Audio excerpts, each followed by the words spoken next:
Sa mundong puno ng pagsubok at hirap, bawat kabutihan ay tunay na biyaya.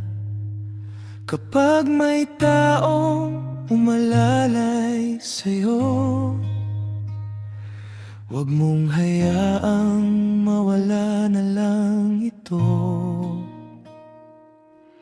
May mga pusong bukas ang palad, tumutulong kahit walang kapalit.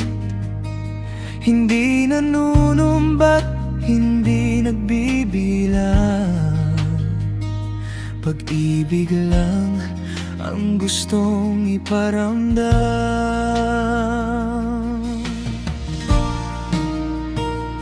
Kaya kung may nag-abot ng liwanag sa oras na ikaw ay naliligaw, huwag mong kalimutang magpasalamat at ibalik ang kabutihang natanggap.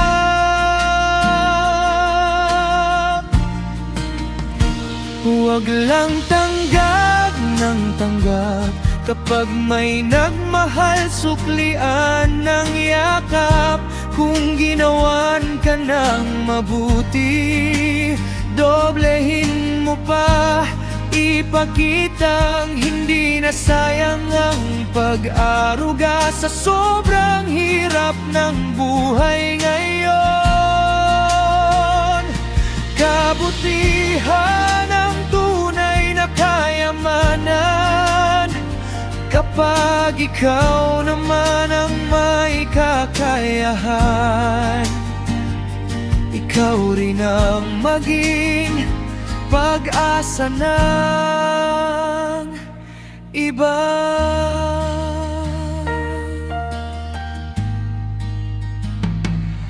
Hindi man pera ang may babalik mo, isang taos pusong salamat ay sapat na minsan. Isang pagtulong sa taong nangangailangan ay kabutihang patuloy na kumakalat.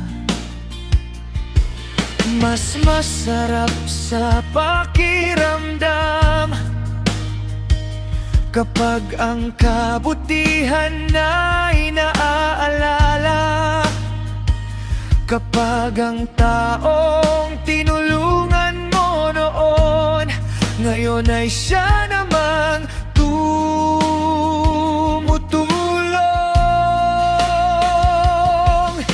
Ang kabaitan ay parang ilaw, kapag ipinasa, mas lalong lumiliwanag. Hindi ito nauubos sa pagbibigay,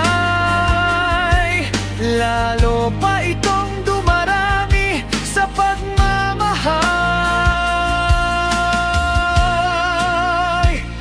Reciprocate, huwag mong sayangin ang kabutihang kusang dumating. Ipakita mong grateful ang puso mo sa bawat taong naging sandalan mo. Hindi man lahat ay may maibibigay, may respeto, pagmamahal at pagpapahalaga. Dahil ang mundong puno ng kabutihan ay nagsisimula sa pusong marunong magsukli.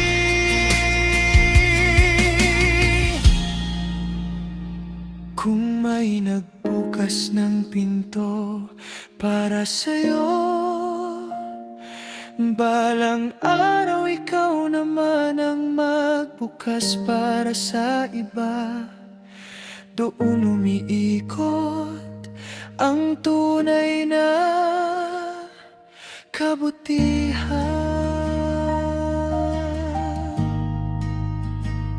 Sa pusong marunong magpasalamat at magsukli.